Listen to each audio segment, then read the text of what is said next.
Well, good evening, everybody. I think we're going to get started.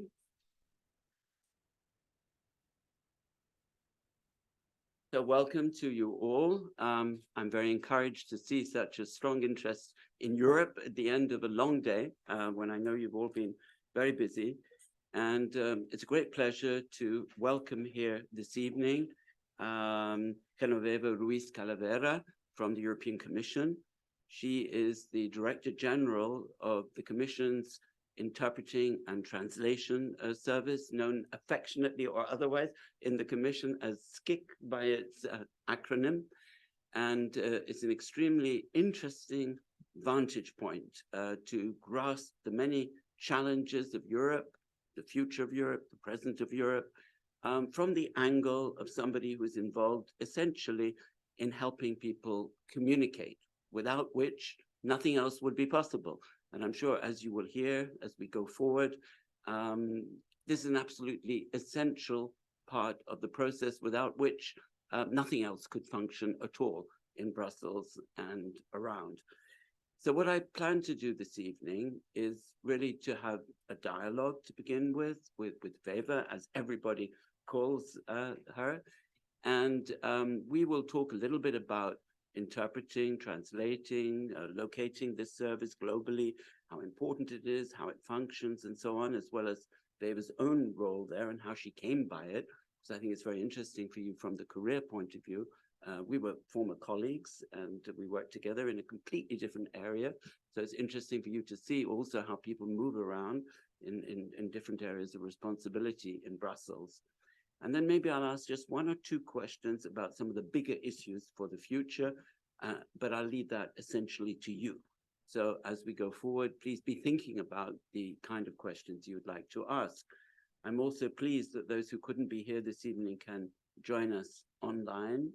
And I would ask you to put your questions in, is it the chat or is it the Q&A? I don't know, but I think it's the chat. So those of you online who would like to ask a question, is that right? Chat? Yeah, okay, so put your questions in the chat and we'll come round to that as well. I say Chatham House rules, okay, so that Veva can speak openly and in a relaxed way. I never have any illusions about Chatham House rules, but basically that means that whatever you hear at this meeting, you can use, you can consider it yourself, you can cite it, but you don't attribute it to the speaker. Okay, well, with that, let's begin.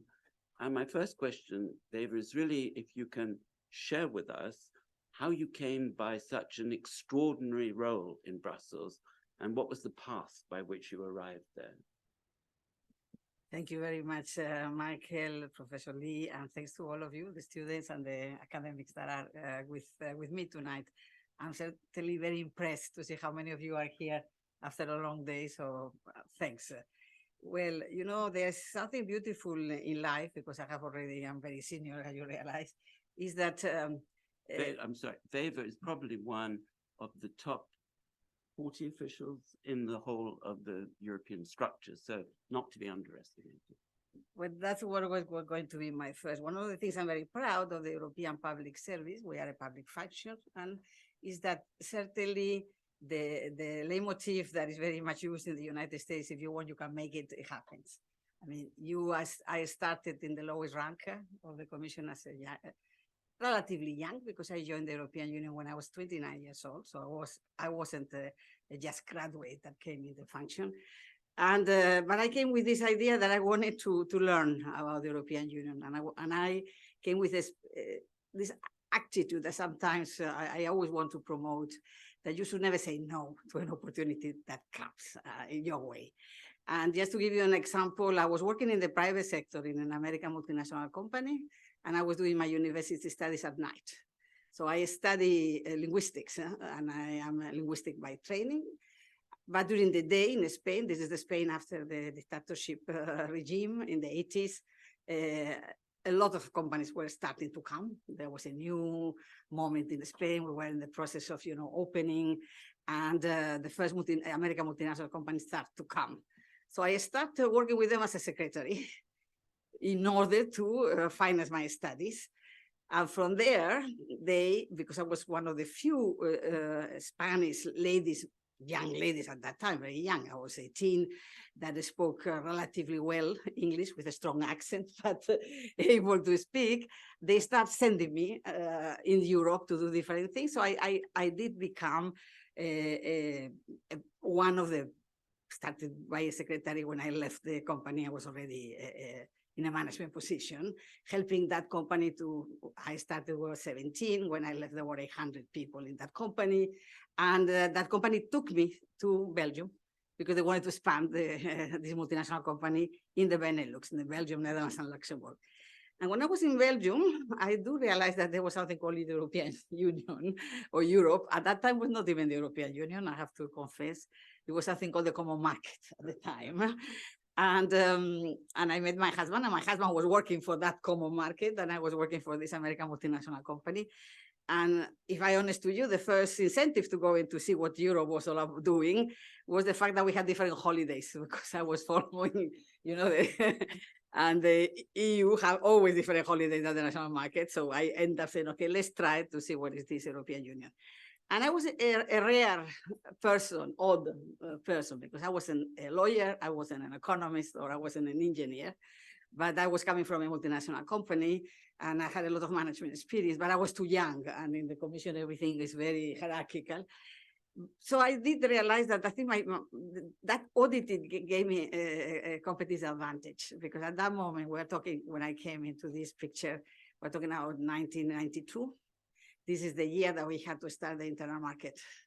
We had to pass from a common market to a truly internal market with free circulation of goods, people, markets, services and capitals. And the first visible sign of an internal market was to dismantle all the internal borders and create, you know, an external border of our customs union. And there, so they hired me because they needed a project manager able to move around and have a complex project in an area which was highly legislated, because the customs union is, of course, very legislated, but where not a fiscalist or not a custom officer could do the trick. So I have always had the opportunity, and this is something that I think the administration of the European Union gives you, to not only learning by doing, but to be able to put your capacities, you know, at the service of the institution. So I ran this, you know, preparation of the internal market, the free circulation of goods, which entail a lot of IT systems to control the external borders, entail programs to redirect, you know, all the labor force, the customs officers that were working for the internal borders that had to be repositioned in the external borders, or do different things, and entail something as interesting as, of course, talking about, you know, how could we keep the coherence of the European Union internal market, making sure that the rules had to be understood by everybody. And that, you know, that we're talking about the 90s, and in the 90s, some of you will remember that at the end of the 90s, we had war in the Balkans, you know, Milosevic regime, you know, the dissolution of the Yugoslav wars, and then the European Union. We still didn't have a common foreign security policy, but needed to do embargoes against the Milosevic regime so that he wouldn't get petrol, he wouldn't get arms, he wouldn't get, you know, the staple he needed to maintain the war in the Balkans. And again, they were asking for volunteers. That was not a profile that existed in the European Union. And I said, yes, I know about logistics, I know about the internal market, and I want to go. So I was detached to Yugoslavia, and I was helping organizing those embargoes on behalf of the European Union. And then I came back and I worked with, well, I had as well work in the external dimension, what it was at the time called the relics. That's where I met Michael. External relations. External relations. And there again, we start working on political level with all the countries that were at the time in the Eastern Bloc as well, the European agreements and all these aspects that allow to negotiate accessions for all these new countries, which are now, they're not so new anymore. I mean, the countries, most of the countries like Poland or Holland have been over 20 years with us already. So all in that context, there was war again in Kosovo, and I was again detached. And at that time, we already have a common foreign security policy, and the EU was much more active in working with, on one hand, with the NATO, the Kosovo forces, and the other hand, with the UN mission in Kosovo that for the first time had what they call a EU pillar. So the European Union play a role within a UN mission. And all that took me back to Brussels to take, Michael was very, very kind, and he allowed me to move into the development of what was crisis management, conflict prevention with Richard Wright. And we did develop the first crisis management structures for the European Union because the common foreign security policy was being launched. So I did that for several years until I went back to the Balkans. I was the appointed director for the Western Balkans for more than 6 years. And 6 years ago, when COVID hit us all, I said, okay, now is my moment. You know, there's a moment of reflection for all of us who were at home. And I did realize that, okay, I am already a senior official, that it would be nice to do something different for the rest of my career until I retire. I have 5 years ahead of my. So 3 years ago, in the middle of COVID, in the Commission, you are encouraged to be mobile, to learn new things, to move around, because we want not to have only specialists. We want to have people that can see the world in all its complexity and add. So I apply because it's a merit-based approach. You have to apply to the positions. So I applied to be the Director-General, which is, like Michael said, the ultimate position in the EU public administration. Then it becomes political. You can be a commissioner, but that's appointed by your own national administrations. And I applied to become the head of the service of interpretation, which I have to boast, if you allow me, is the largest interpretation service in the world. You have to realize that, you know, when you think about the United Nations, there are 6 official languages in the United Nations. In the European Union, we have 24. And every single citizens have the right to approach the EU administration and to be answered in this own official language. I wouldn't say mother tongue because there are many other tongues in the European Union that are not official languages.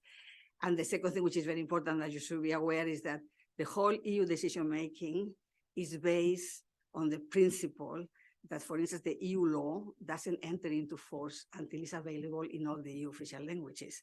And this is to make sure that, you know, we create a real level playing field, that all the national administrations that have to implement the law can read it, can understand it, and can put it into effect. And the same with the decisions that are taken in Brussels. We have, you know, a system of expert groups that are called comitology. You know, there are committees in which the experts on a certain subject come, discuss the proposals that the Commission proposed. Then you go into the Council, and in the Council, those commissions that are already discussed in a committee are discussed at expert level, at more political level. In all those meetings, the member states can request to have interpretation into their own. And if they don't have it, they can object to any discussion. So that's why the linguistic services are extremely important to make sure that the EU, which is a complex machinery in terms of decision-making, can work as fast and as efficient as possible. And the last thought, for me, the services, the possibility for our member states, whether they are delegates from their national administrations, where they are representatives of civil society or trade unions, who have a lot of, you know, participants in our EU decision-making, the fact that they can speak their official language, make it real level playing field, so that they can be represented by the best expert on a certain subject, not by the one that speaks better English or better French. And that really gives them the possibility, you know, in those committees or in those groups, they are discussing laws that will have an impact on their economies, on the safety of their citizens, on their prosperity. And they want to make sure that they send the most savvy negotiators, not the ones that speak better languages. And this is what we provide. We tell the member states, you can be reassured that we will give you the highest level of quality interpretation. So your colleagues don't have to think about what language is being taught in the room. They only have to think about defending the national interests, because this is the key of the EU decision-making process, that every member state can make their legitimate concerns and interests put on the table in those discussions so as to build the necessary consensus to move forward. Thank you very much. I mean, it's spectacular, really. I'm not sure whether one grasped immediately the full proportions of all of this. because as Veva said, 24 official languages, right? With people having the right to use their own language in all meetings. There are some conventions, right, whereby fewer numbers of languages are used as working languages in some more political discussions, right, where it may be only French, German, and English, but still 24 languages. Now, I was never very good at math, but as I was coming over here with a little help from my phone, I said 24 languages by 24, that is 526 pairs of languages, 526 pairs with one language being translated into another language. How on earth can that be made to work in practical terms? Well, it is a big, I would say, logistic machine. We have, the first thing is we have planning and programming units. You know, we program all the languages that are needed. In, you know, you have to know that every day we serve around 25 meetings, mostly in Brussels, sometimes in Luxembourg, depending on the councils, as well accompanying our commissioners, which are our ministers, to meetings in other countries, and as well, you know, meetings which not only have EU languages, but as well languages from our third country partners. Like, for instance, we can have configurations of 30 languages. We're talking about EU-Asia relations. Huh? And we plan with windows of 2 weeks, all the meetings that are coming. But of course, every day at 6 o'clock in the morning, my colleagues of planning and programming are already in the office, because every day there's someone that calls, I'm sick, or my mother is sick, or whatever. And then, you know, it's like a castle, because no one speaks 24 languages. You know, on average, we have interpreters that speak very good 3 to 4 languages. We have some top class people that speak up to 9, but those are exceptions. I mean, I have 500 interpreters, and on average is that. So that means that you really have to, okay, he does it from Finnish to French. From French, we take it to Estonian. So there's a lot of cross-cutting crosses.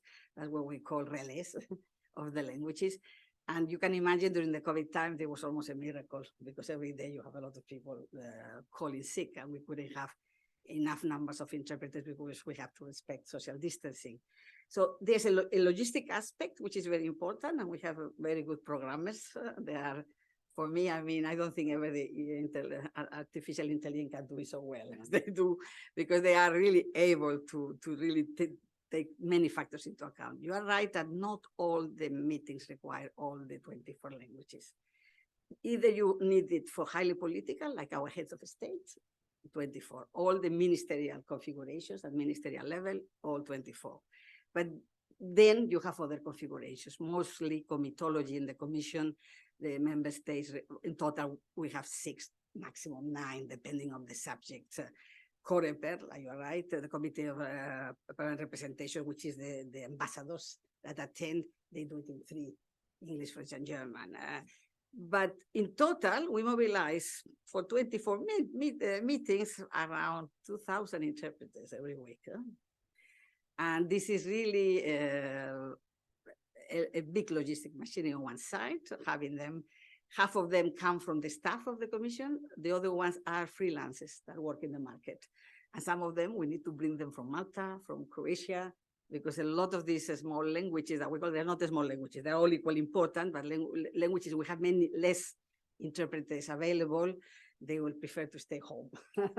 So there's a lot of logistics involved in the preparation, but there's another element which I want to emphasize. Is a lot of preparation as well in keeping the quality of interpretation, because when you are negotiating, you know, decisions that might have an impact on your agricultural sector, how many quotas for milk or fisheries or, you know, combustion engines, there are economic consequences for your administration, for your country. So you want to make sure that the interpretation is high quality, and that what you are saying is exactly what is being interpreted in all the other languages, because, you know, consensus building in the European Union is created in these meetings by making sure you convince the other member states to support you as well in what you need. And quality is extremely important. And quality, I have a lot of emphasis on quality by 3 things. First, we take a lot of attention to recruiting interpreters. They're very demanding access examinations for the staff. but as well what we call accreditation test for freelancers. The three institutions, because there are three interpretation services. The Parliament has another one, the Court of Justice has another one, but the Commission, we serve not only the Commission, but the Council, the agencies, the European Investment Bank. We are the one that has a wider set of customers. And we accredited interpreters that can work for all the institutions with as well very demanding exams. And the moment they're in that list, we can hire them to complete our teams. So recruitment. The second thing is supporting functions. The interpreters have to prepare the meetings before they go into the room. And we have units responsible for terminology that keep changing. We have units responsible for lifelong training for them. They have to continue with training on interpretation techniques, but as well on the linguistics and the subject matters, because it's not knowing the words, it's knowing what they mean. So we're constantly training them on rule of law, on energy, on Green Deal, etc. And then we have a lot of what we call documentation preparation. You know, some 20 years ago, you would see interpreters with a lot of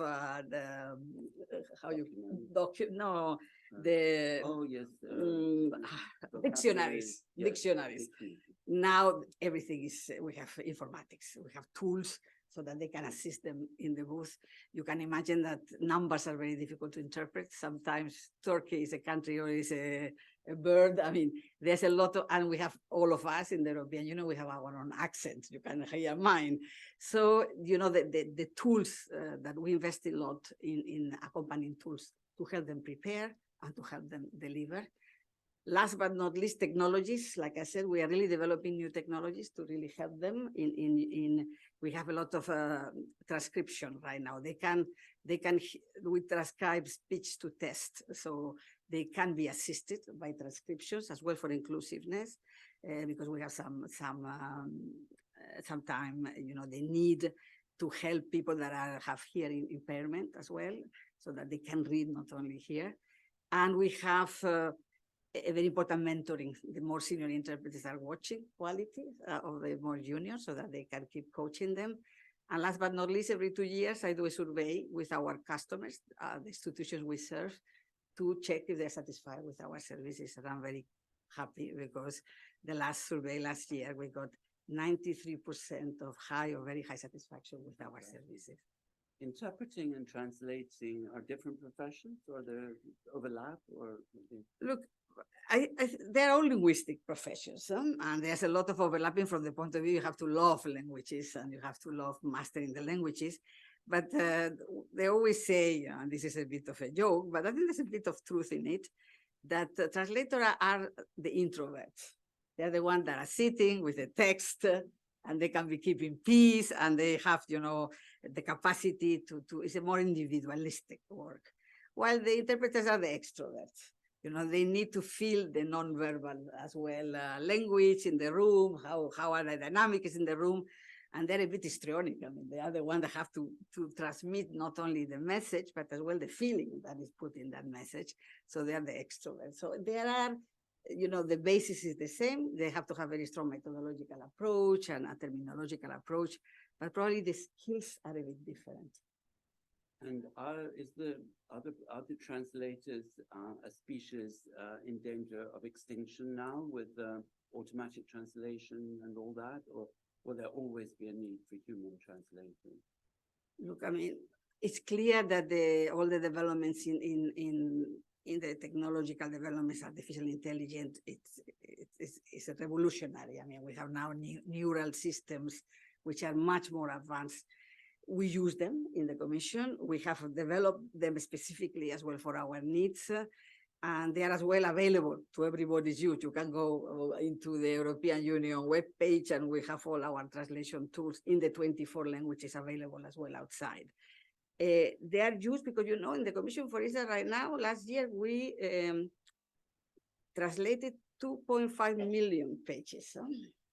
So you cannot do that unless you have 10,000 people, and we don't have 10,000 people. So we use technology to do the basic work, but then you need to have the editing by the human. And why is that? First, because still in the 24 languages, the technologies are not yet. I mean, you can have good pair of translation English-French or maybe Spanish-English, But when you're talking Estonian, Lithuanian, it's a different ballgame. Huh?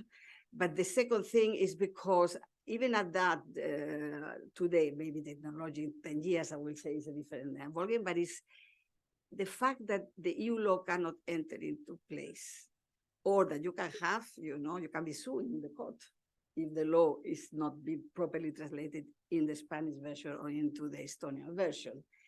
It still requires the human interpretation, a human dimension. And in the case of interpretation, it's the same. I mean, you have now machines that you talk here and you hear there, but when you're negotiating millions of euro in grants for your industry, do you trust it to a machine? You want to have an interpreter you can blame if you cannot interpret well. So I think the technology, we need to harness it, and we need to bring it to really, because the reality is that the institution, like in the rest of the world, resources are limited, and we are not going to continue hiring, the humans that we need for this level of activity. The activity in the European Union every day is more intense and more complicated. But the human dimension, because of the political context of our work, I don't see it not needed in this short term. It's very uneven as well. I'm sure you have access to the best available, but still what's available to us is very mixed in quality. But at various stages in the history of the EU, people have thought that maybe there would be a change in the balance of languages used. I mean, for example, after the collapse of communism and the independence of all those countries in Central Europe, people thought for a certain moment that German would become more important again, because frequently it had been, but it didn't quite happen. Now, I just wonder a little bit what the impact of Brexit has been. Has that affected to any extent the role of English as predominant language, or do we see pressures? I heard immediately after Brexit some speculation in the French press that this might lead to a revival of French and that English would be less important. What has actually happened in that regard? Look, I mean, first we have to say that English still official language in 2 EU member states. Malta and Cyprus, official language is, I mean, Malta and Ireland. And Ireland, you have as well the Irish right now, but those countries, English still an EU official language, and is very much used. It's used as well because, like I tell you, we need relais. You cannot have one interpreter covering 24. And most of the relais are via English still, so it's still important. Could you explain how that works? So for instance, I am an interpreter that I speak, I'm an English interpreter, I speak French, Czech, and I don't know, and Italian. And I need to have someone that will take the Czech from the English and then convert it into Estonian. And, it's very important for us, because at the end of the day, what is important is not how many countries you have that speak it, but what's happening in our EU member states. And today, the second, when you are in the school, in the secondary school, in the European Union, apart from the national language, the second language is as more study in the European Union is still English. And I think that's what really makes that when you get to the interpretation studies, English is still a very important languages, because many people has it as a second language in the school. Because when you get to the university, I mean, you already have to have a very good basis of languages to become an interpreter. And that's what I mean. Of course, French is as well another language. Spanish is getting more important right now. We see, it's interesting because when I joined the commission, it was not so normal to hear Spanish in the corridors. Now you hear a lot of Spanish because people go on holiday to Spain. Erasmus is a very popular destination, and you have more and more of colleagues. So languages are evolving, and I think sometimes it's very limited to think because UK left, English is not important. No, there are some other factors that make it a language important or not. Well, I think soon we'll turn it over to the students, but before doing that, I would like to widen the discussion a little bit. We can come back to some of these language issues, also career issues, if you'd like to raise them related to languages or anything else, or working in the commission and so on. But it strikes me that we have a wonderful opportunity to pick your brains a little bit as you observe this process from so close over so many years and in different roles. I mean, standing back from that a little bit, what do you feel is the main trend? Is Europe becoming more united? Is the EU becoming more integrated? Or is the trend in the other direction?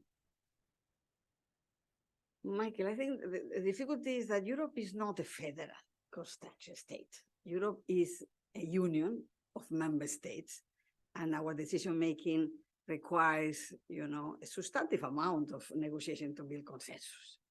And that's why we might look outside as very desegregated, because constantly, when you start discussing something, of course, you hear that all the Polish are blocking or the Spanish are doing this. And that gives this impression of, centrifugal forces. But I think we have to look to the conclusion of the discussions and of the decision-making process, which takes time. I am the first one. You never expect EU to be the winner in a sprint of 100 meters, but you have to look at the EU as performance in our marathons. And I think in a marathon, the EU performs quite well. What is important is to say, if we come across like this, it's true, but at the end of the process, the EU is always more united. Because when you get to that end process, clearly the laws that are being produced, which are 80% produced in Brussels right now, and only 20% remains competence of the member states, make the EU more coherent. So it's not perfect and it's not a clear-cut answer, but I do believe, and I think in the last 2 years we've seen it more than ever, that the EU is really converging in many respects. Maybe we need to make a distinction between, let's say, the external side of things, which is perhaps most visible to many people, and when it touches on matters of sovereignty, and different member states have different threat perceptions and sense of their own interest, maybe still on foreign policy issues and so on, the divergences are there. And perhaps people might have, well, perhaps less rather until now on Ukraine, although it has been there. But with the latest crisis in the Middle East, we see certain divergences. But when there are the less visible aspects that you and your staff work on, probably the majority of the time, all the range of activities you cited, agricultural policy, fisheries, industrial, we're not allowed to call them subsidies, but support, state aid, a whole range of legal, economic, and other matters.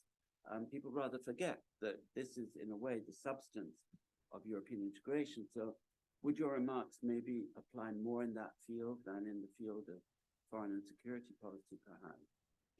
Well, it's clear that, Europe started as a common market, then we became an internal market, and we have been growing in the traditional areas, what we call of community competences, our sectoral, policies, transport, energy, much faster and much more cohesively, because, we are extremely interconnected. I mean, let me put you an example. I remember with a lot of sadness when in 2016 we had a referendum for the exit of UK, Brexit.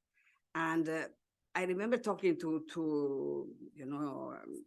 a think tank that came to see me at the time to say, okay, but how long will this process will take? 6 months, 9 months. I said, okay, well, this will take years until we disentangle the UK from the EU, because our level of integration is enormous.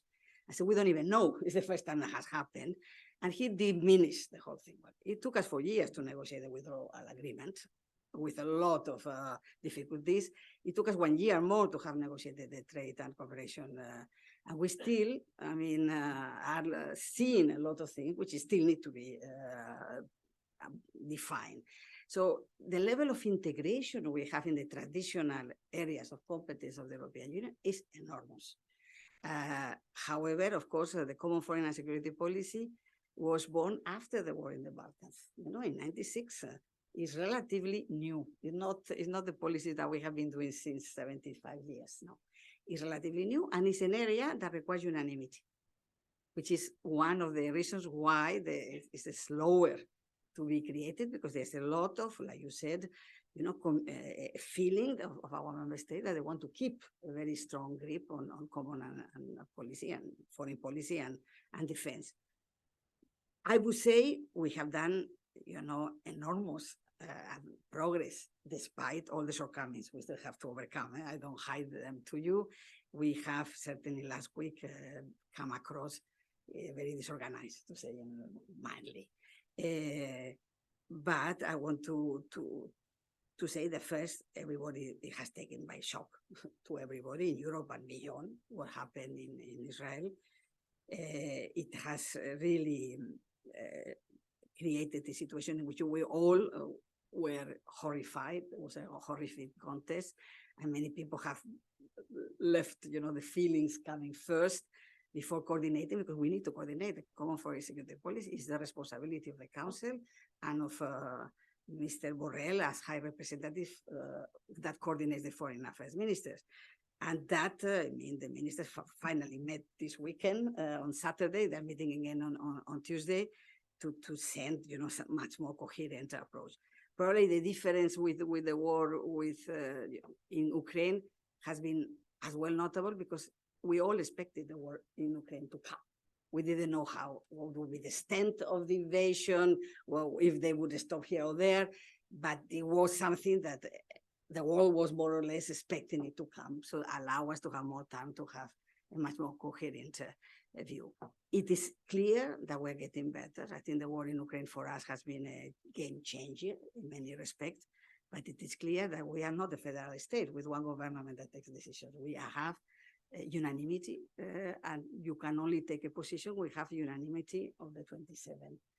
And in many areas, and I think the Middle East is one of them, that unanimity is difficult to achieve. And this is one of the realities of the EU as well. For sure.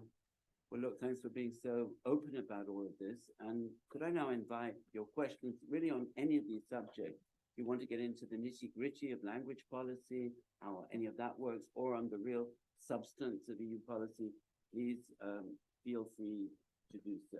We have a microphone that's going around, so let's start here. Please brief.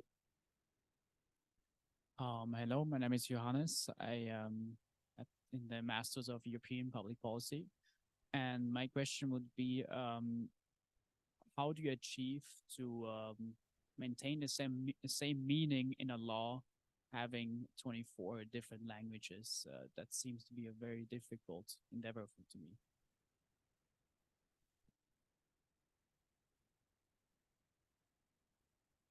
Thank you. This is one of the reasons why we have so much effort in the supporting functions of our services. We have whole units of terminology in which, sector by sector, transport, energy, we have glossaries of terminology, which are developed to make sure that in each linguistic law term you find the 24 equivalents. We prepare the draft laws in all the 24 languages, and then we have a service which is called linguistic jurislinguists. So you have lawyers, which are linguistics, that after we have prepared, revise to make sure that there's no mistake. And that, of course, requires some time. That's why when we have, I tell you the truth, we prepare the first package of sanctions against Russia after the war over the weekend. So people work 24 hours a day to have it ready, all these linguistic services, in order to have that consistency and that coherence. Has there ever been a challenge? You mentioned there could be a legal challenge if in one member state the law was not held to be equivalent. Has that ever happened? Not by the member states, but we have had, in the Court of Justice, when the member state or the companies present a case under the Court of Justice, they are recording the interpretations so that they can take the ruling down in case they consider the interpretation has not been good. Thank you. Alessandra? Thank you. I'm Alessandra. I'm also a student of European Public Policy. And I have two questions, if I can. The first one regards like today's Polish elections like took a different turn from what we all thought, and the right wing party lost majority. And my question is, what is your prospect for the European like elections, given that like Poland just reverted its situation? And the second question is about is related to the first question, like if the right wing parties actually gain the majority at the European level, what are the consequences for a possible another enlargement, especially towards Eastern Europe and the Balkans? I think those three questions can keep us busy until the end of the session. Thank you. Thank you, Alessandra. Well, let me start with the Polish results. I mean, as a new official, and in particular as a commission official, we have to wait because there are still polls which need to be confirmed with the exact numbers. It looks, according to the polls, that there could be clearly a change of government, but I want to be cautious because I think we need to wait for that result. It is clear that for the European Union, and I'm not talking about right or left PP or not, but for us in the Commission, what is very important is to nurture democracy in the European Union. And that's why we're very much insisting on the need to preserve the rule of the law in the European Union. And that's why we have taken certain decisions on freezing EU funds on countries that were backtracking. We are very much putting a lot of attention on the freedom of the media, and to make sure that you have a vibrant media, civil society that can help, express. We're very keen to protect our next elections in the European Parliament from disinformation. There's a lot of effort, and now you've seen, for instance, Commissioner Breton, responsible for the digital aspects, writing to X-Twitter, to Meta, and to TikTok, because we have now this Digital Service Act to protect our youth and to protect from disinformation, in which all these operators are requested to moderate. And after what has happened this week, we have seen in the social media, we have written to say you have an obligation to really make sure that this sort of, So we are very interested in protecting. At the end of the day, what happens in the elections, it's the decision of our citizens. We are a democracy, and the European Union has to preserve.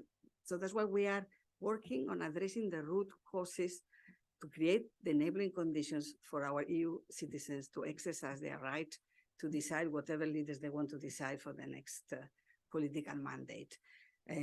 We, as a Commission official, we certainly want to continue working in those areas because we have to have the best possible conditions. And disinformation was already a big concern in the last election campaigns in the EU Parliament, and is still a very important concern for the next elections.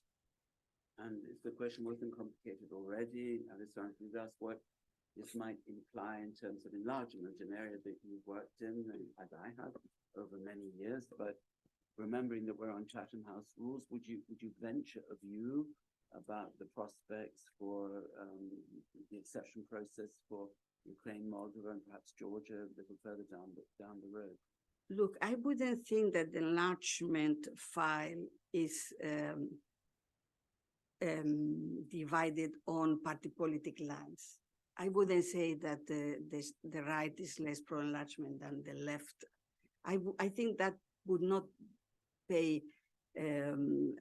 I don't think that is really representative. I mean, today, what we have is first a constant that all enlargements have had a political dimension.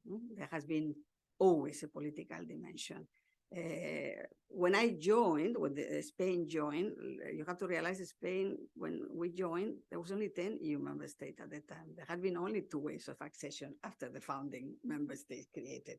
The first one saw the UK, Denmark, and Ireland to come, and then we saw Greece. And then the third wave of accession came Portugal and Spain, so we were 12 when we came in.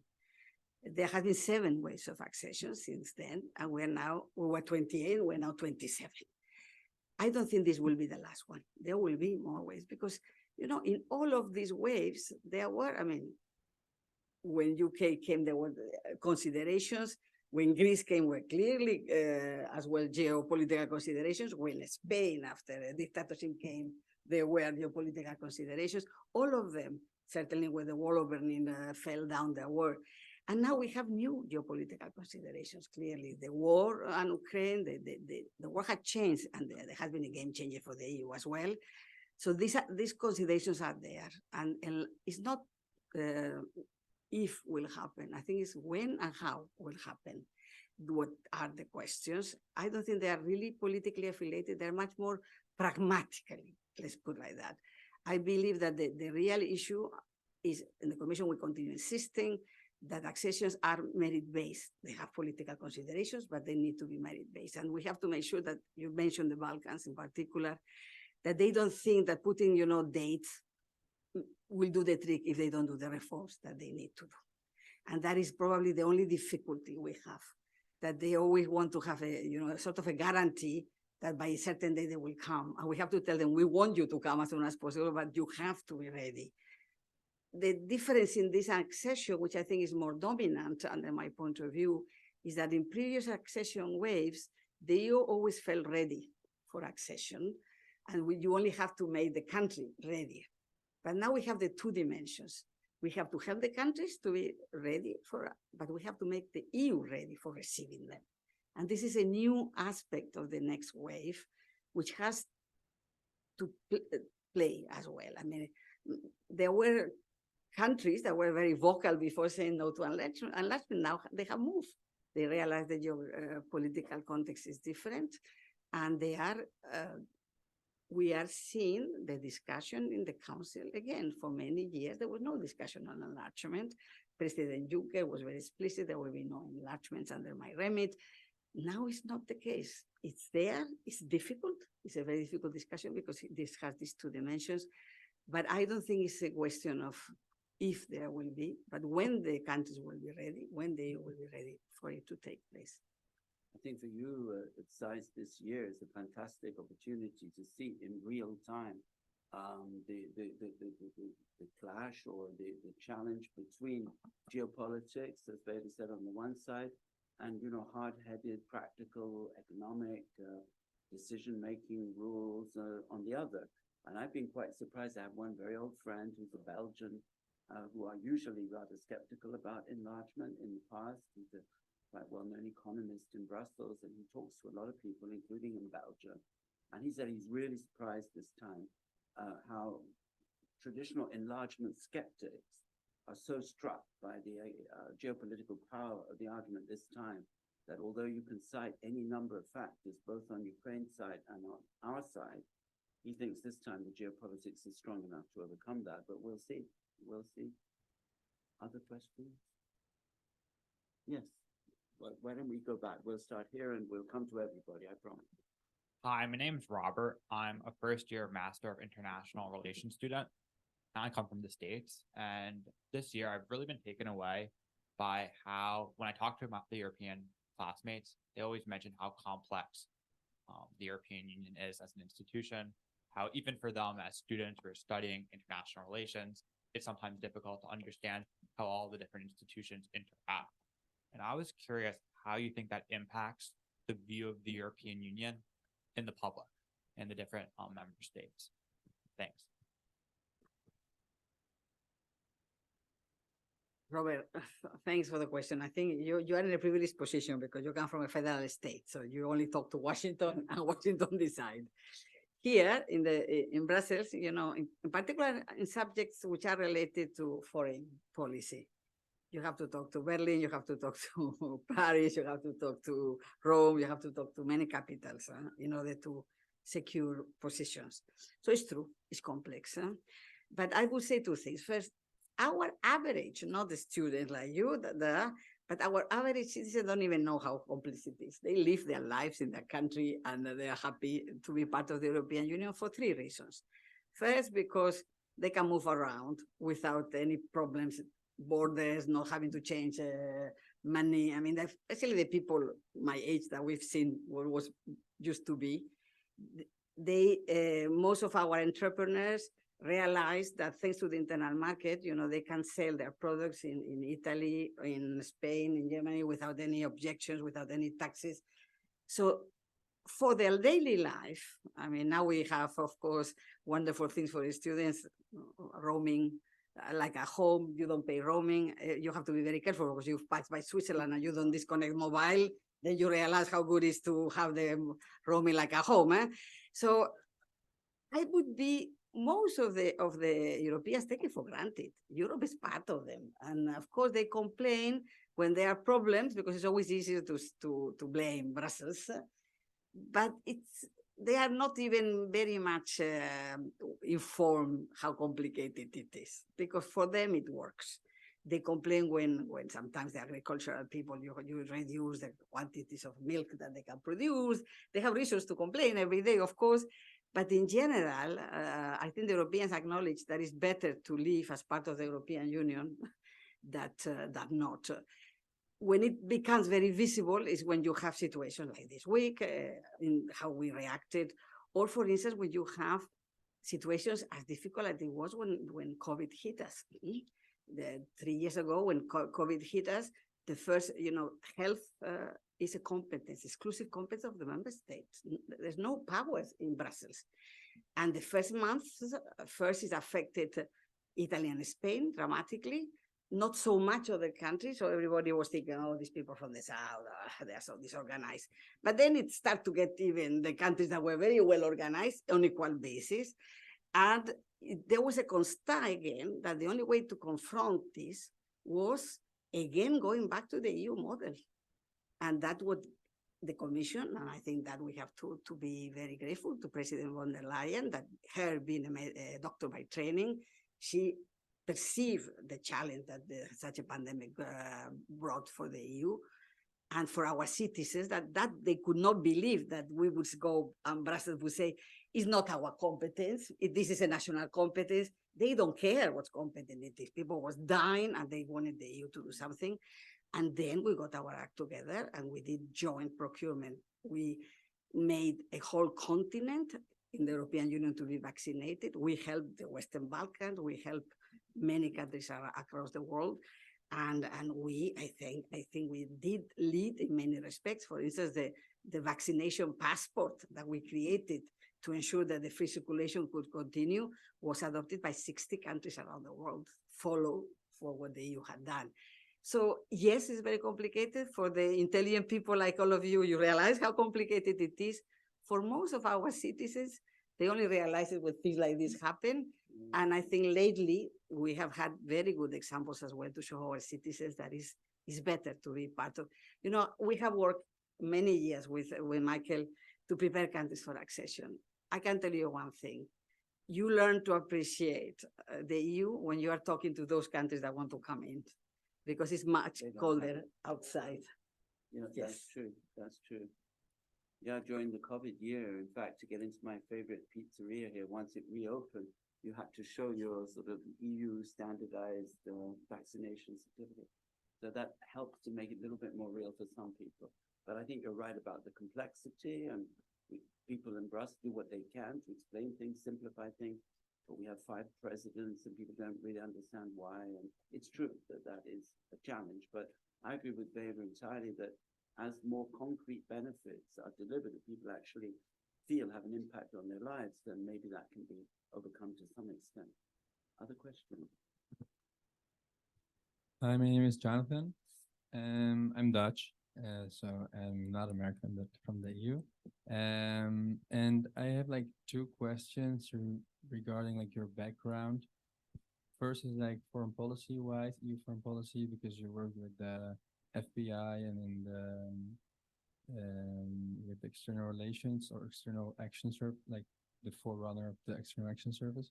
Like you mentioned several times, like during your talk, at this point in time there was no CFSP. At this point in time there was a CFSP. I was wondering like how you see that evolving as like part of the European foreign policy. Is it like becoming more and more important instead of maybe external relations or external dimensions of internal policies, or is it like just something that like that's like how does that evolve? How political is the EU becoming in that sense? And my other question is regarding enlargement and what you just said about maybe like hinting at Ukraine. I don't know to what extent you want to go into this, but like, do you think that the EU will like first accept Ukraine in before the Western Balkans? Is that even possible? So regarding your background, if, yeah, is that possible? If not, what does that mean? I'm just curious. Just say as much as you can say. This is becoming more and more tough. Well, thanks. The first thing is about the external dimension versus the common foreign security policy. I mean, there's two distinct things. There is a common foreign security policy, which has as well as the common foreign and defense policy subcomponent. That's the one in which clearly everything happens by unanimity, and that in order to have a EU statement about any conflict around the world, you need first the High Representative Vice President of the Commission, Borrell, to organize with the foreign affairs ministers a position, and then of course you have the head of state as well that discuss those positions and provide that sort of leadership through the council. That is evolving a lot, and I always say that especially the subset on the defense policy, which has been probably the hardest nut to crack. The European Union has been always very reluctant, our member states for different reasons, our citizens in many respects, to really feel that the EU could be more than a soft power. We've always been proud to be a soft power, regulatory powerhouse. But like I told you, probably, the war in Ukraine has been the game changer for the EU. We have been moving, we started to have a lot of, exercises. We had battalions of the EU military on standby, and we have been doing a lot of exercises, but this has been suddenly a dose of reality. Purchase of lethal weapons. Yeah, for now, but that has only happened because of the war. The war happens, and there was three dimensions. First, Denmark had been always totally out of the common security policy, finally came in. Never seen that before. Second, it's not common foreign security policy, but I think it's security, part of the security architecture of the European Union, our security compacts. Two countries, Finland and Sweden, ask for accession to NATO. Third, we got the European Union to move into acquisition of lethal weapons, which has been unprecedented. And we use what we call an instrument that is called the European Facility, the European Peace Facility, which was for training, military training, not for lethal weapons, to get the first weapons channel and equipment and tanks. I think the first thing we channel. We have used the money in order to get those deliveries quickly by asking the member states to provide those tanks, and then we have reimbursed member states for the price of that ammunition. But it has as well been a game changer from the point of view that we're talking now about joint procurement as well of arms, so to develop our industrial base, which has been as well a taboo for many years. We're now developing that. And we are as well very aware that security is something which goes beyond only arms, that we have to improve our cybersecurity, our space security, our maritime security, our security of our infrastructures. Look, this week, because of the horrid terrorist attacks, nobody's talking about the pipeline in the Baltic. I mean, we still have to see what has happened with there, but it's very worrisome as well. So we are looking at the security right now of the European Union in a much more comprehensive manner. And there are much more willingness of our member states to embark into that. Although, of course, we are far from having the means and the national budget at the disposal for these objectives. But I would like to ask to mention about other sort of security, which is more of the human security dimension, in which the EU is getting better and probably is in a very leading position, which is looking at the security against natural disasters. There's an element of civil protection in which the EU has really advanced a lot in the last years. If you think about this summer, we had floods in Spain and Greece, firefights everywhere from Greece to all center. We had at the same we had to help the earthquakes in Albania, in Turkey, in Syria. And at the same time, we were asked by Canada to provide our capabilities to help them forward. So we are becoming a much better player in developing, EU responses to threats of all sorts. David, we have also a couple of down-to-earth career-related questions from people online. There's one person who's obviously interested in a possible career, who asked how you go about recruiting and attracting interpreters. What's the process there? And then another question about accrediting new languages and how do you do that? And the specific question is about Montenegro. So what criteria are used and where would you go to find information about this? Well, the first one is on how do we go about the recruitment. First, a general message. Not only linguistic careers, which of course I want to make a big case because it's my piece of cake right now, but the EU needs a new generation of officials. You have to realize that most of the countries like mine that came into the European Union 35 years ago, we are now, in the next 5 to 10 years, we're all retiring. So this is a good moment for any people that is interested to think about. And careers right now, like I have done 32 years of my professional career in the EU, but are more mobile. So don't feel that you have to come to the EU to be like me and all the 32 years, but we need generational change. So all of you consider it. I think working in a European public service is very nice because you're really not only looking what's happening in the EU, but around the world. And you asked me before about articulation. One thing is foreign and policy, but all our policies right now have an external dimension. Think about more political than energy right now. And the energy is a DG that was doing, our internal energy market. But the war again has put this at the forefront. Everything which is transport, everything we do has an external dimension. And so even technical careers or engineering careers, they are very geostrategic, let's put it like that. So first that, considering it, I do realize that we're struggling to attract young talent.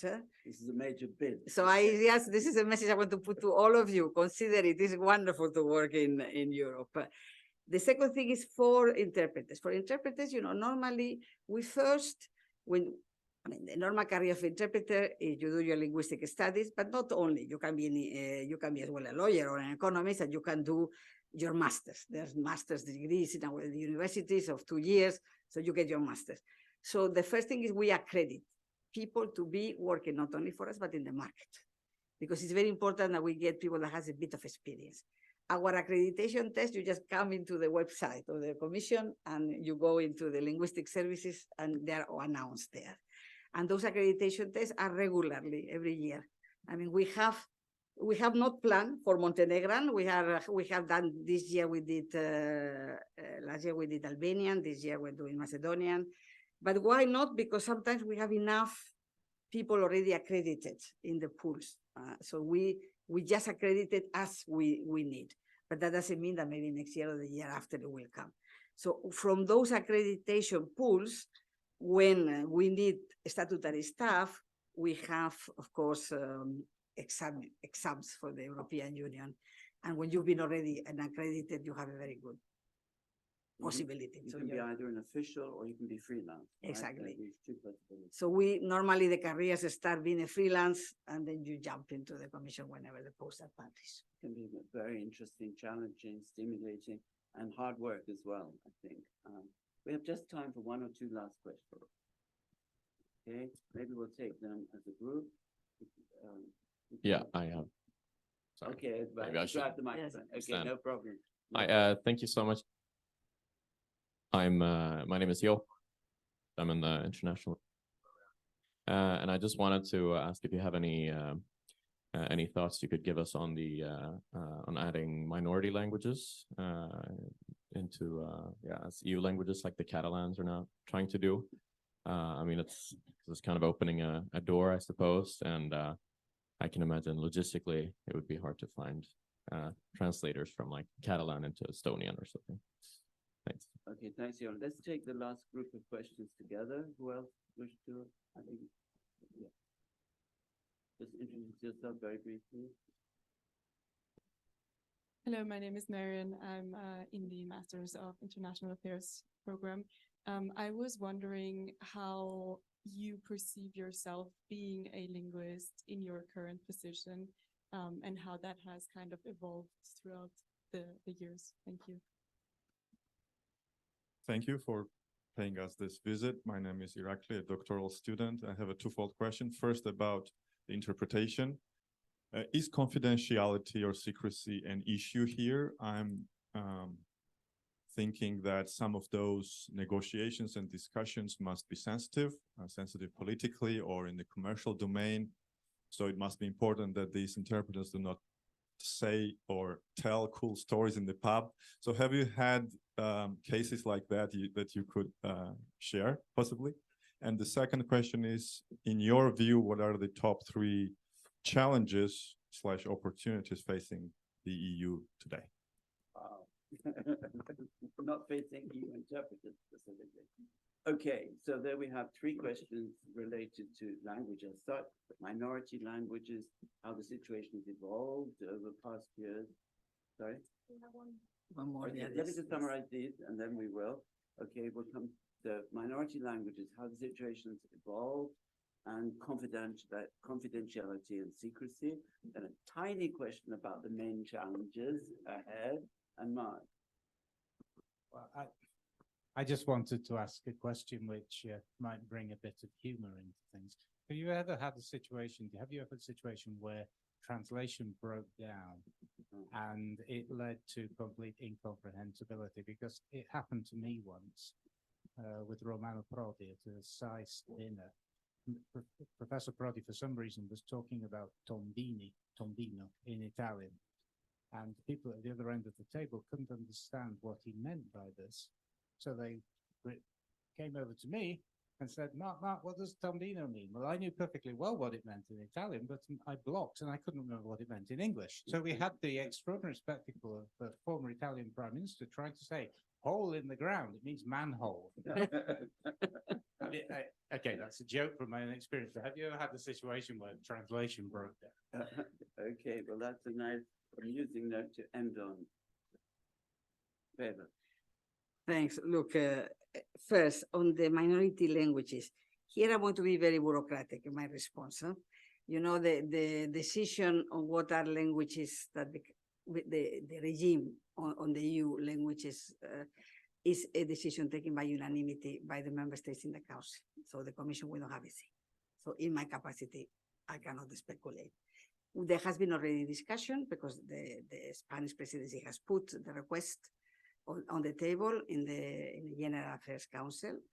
And the Spanish requested 3 additional EU languages, Basque, Catalan, and Gallego. The discussion in the General Affairs Council concluded that because this would have implications for other potential languages in the European Union in similar situation, they have asked the legal service of the Council for an opinion. So I have to wait for that opinion. When the opinion comes, if there's, on the basis of that opinion, the EU member states decide that they would like to bring these languages in the European Union, then the Commission will have to do an impact assessment. What does it mean in terms of additional resources? What will it mean for the administration to work? And how long will we need to be ready? You know, and just to give you an example, when the only, reference that I would have would be when Ireland asked for Irish to become an official language. It has taken us more than 10 years to have the necessary means to implement that decision. So the one thing is, first the decision has to be taken. Then we will have to evaluate what is the means that are needed to implement it, and probably the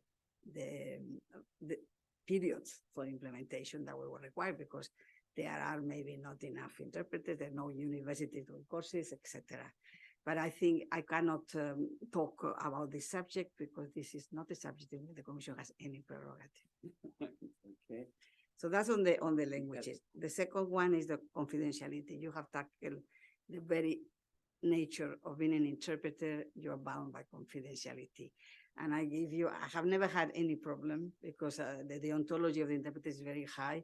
Just to give you an example, when you see the EU councils with all the ministers and all the journalists waiting for them, the interpreters wait in the booth until everybody's out and the journalists have left. Because of course they are the easy prey to say, because they have heard everything, they have seen all the spats between prime ministers. So they are, and if ever there will be a problem like that, there will be a cause for infringement procedure from our statutory. But I have never had, and in many of these difficult, I would say sensitive meetings, we only deploy interpreters that have security clearance as well. So that's on the security. On the linguistic, look, I like I told you, I was a linguistic by training. I always saw that my career helped me to understand the importance of languages to build bridges. And because I've been working a lot in conflict areas, today I was extremely sad because former President Martti Ahtisaari from Finland has passed away. And thanks to Michael asked me to support him and his team when he was the UN Special Envoy on Kosovo. So I have very fond memories of his personality. And I do realize that during that time, in the team, we had people that spoke Serbian, that spoke Albanian, because it built bridges. So for me, it has been always sort of a silver bullet of my career. But the important thing at the end, and that was my message to you, you might be an engineer, or you might be a politologist, or you might be a lawyer, but in your professional career, it's those competencies, those capabilities that are at your disposal to do whatever you feel you want to do with your careers. Don't allow yourself to be put in a straitjacket. So the last thing is the issue of the six. Someone told me some or three, what do I think the challenges? Of course, right now we have very clear challenges. Is what's happening in the Middle East. There's a lot of concerns, what's happening in Israel, what's going to happen in Gaza, what's happening in Ukraine, of course. And that is something which is very immediate. But beyond that, I would say there's a half dozen of important issues for the European Union. They're almost existential. The first one we have talked is how do we preserve our democracies, liberal democracies in the European Union.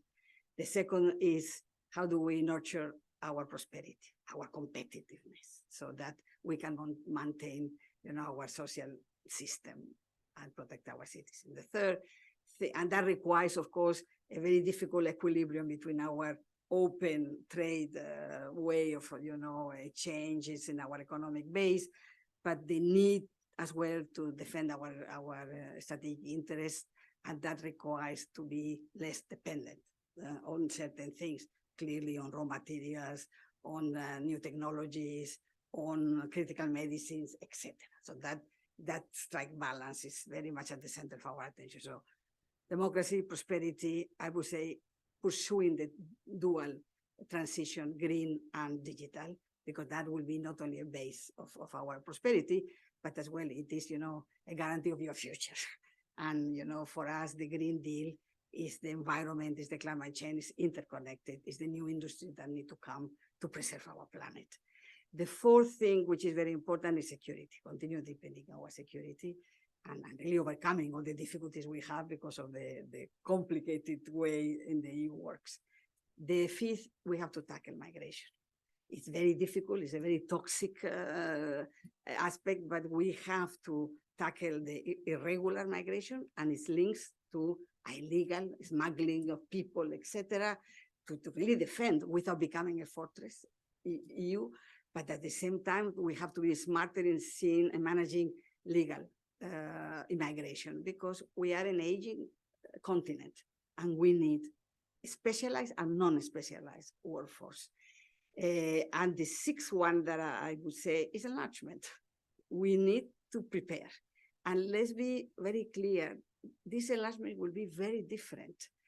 People tell me, it will cost so much, we cannot afford it. I said, well, it will cost much with the current policies, but probably we will have to reshape our current policies to be able to absorb this new. And that's why I think we cannot speculate. There's a lot of back of the envelope, numbers. The EU will have to look different in order to bring these countries. And this is a road which we have to go both ways. We, the EU, adapting to them and them adapting to us. Well, thank you. And we ended on such a high point. I think we'll come to the jokes over dinner. Thank you so much, Veva. That was very enlightening indeed. I'm sure all the students benefited enormously from the presentation. And if anybody actually is interested in pursuing careers in language, I'm sure that through me, we could find the right people working with Veva to give you some further information. So do be in touch. Thanks for being here this evening. Thank you, Veva. Hope to see you again in Bologna before. Thank you, Michael. Thank you to the students. If you allow me just a last thought. Look, we know we have a lot of shortcomings in the European Union. It can be very frustrating sometimes to work as an official when you want to achieve, a Rolls Royce and you end up having a ladder after all these discussions. But I am truly convinced that we are a force for good and that the EU, makes the world a better place. And without the EU, the world will be much tougher. So please. We'll raise a good glass of Sangiovese to that this evening. Thanks a lot.